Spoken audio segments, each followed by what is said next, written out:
Fairfax Connector bus system is a local bus service that operates within Fairfax County. We want our passengers and our drivers to be safe, so if the roads become snow-packed or slippery and icy, we may modify the service, either route by route, or we can suspend service on some routes or the entire system if the roads become too treacherous. Please make sure before you head to the bus stop to bundle up and wear warm clothing. Also be very careful when you're at the bus stop or sidewalks because it might be slippery.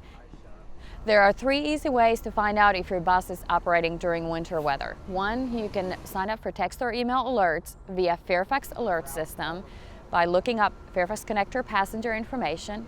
You can also follow us on Facebook and Twitter by looking up Fairfax Connector, or you can call our customer service. All this information can be found on our website at fairfaxconnector.com.